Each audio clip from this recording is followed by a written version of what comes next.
In today's video, I'm going to be sharing the latest immigration information about the health and care worker visa in the UK.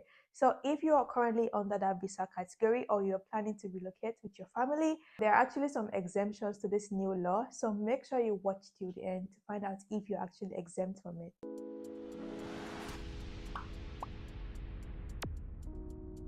Hi guys, welcome back to my channel. My name is Dr. Busola Deborah and I film about everything and anything medicine. And in today's video, I'm going to be talking about the latest changes to the immigration law in the UK as it pertains to the health and care worker visa.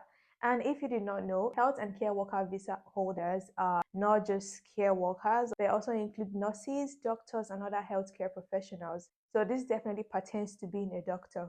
On December 4, the Home Secretary James Cleverly announced that there are going to be some changes to the health and care worker visa in the UK in order to curb the abuse of immigration. The first of our 5 points will be to end the abuse of the health and care visa. We will stop overseas care workers from bringing family dependents, and we will require care firms in England to be regulated by the Care Quality Commission in order for them to sponsor visas. And this would mean about 300,000 people who migrated into the UK last year would not be able to do so this year. So what exactly are these changes? The first change is a change in the minimum salary requirement. So the minimum salary that an overseas worker or even a British national or a settled person needs to be earning yearly in order to be able to bring in dependents would increase from 26,700 to 38,700 in the coming year. So this basically means that if you are not earning up to 38,700 per annum, you would not be able to bring in your dependents into the country. The other change to the immigration law is increasing the IHS fee, which is the immigration health surcharge. We will increase annual immigration health surcharge this year by 66%. From 624 to 1,035. And for those of you that don't know, immigration health surcharge is a yearly fee that is paid in order to have access to the NHS, because the NHS is actually a free service to its own people. So if you are coming into the country and you want to benefit from that free service, you need to pay an immigration health surcharge every year. So this is the price that has been increased. Earlier this year, the government also announced that international students who are coming to the UK to study will no longer be able to bring in their dependents. This includes undergraduate and also master students. The only set of students right now that can bring in their dependents are those who are undergoing a postgraduate study, like a PhD program. And this particular change is going to take effect in January 2024.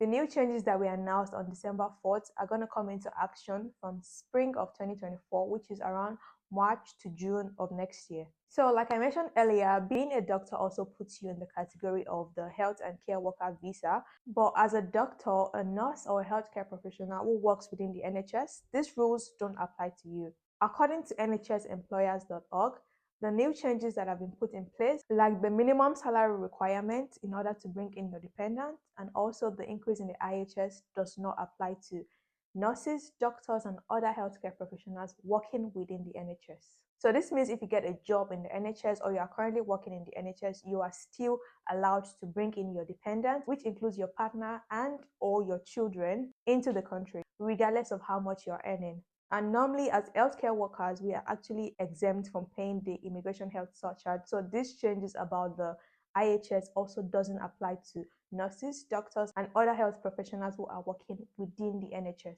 For more information about these new immigration changes, you can visit the gov.uk website or nhsemployers.org. I'll leave the link in the description box so you can go read more if you want more information about this. I hope this video has been helpful, and if it was, please leave a comment in the comment section below.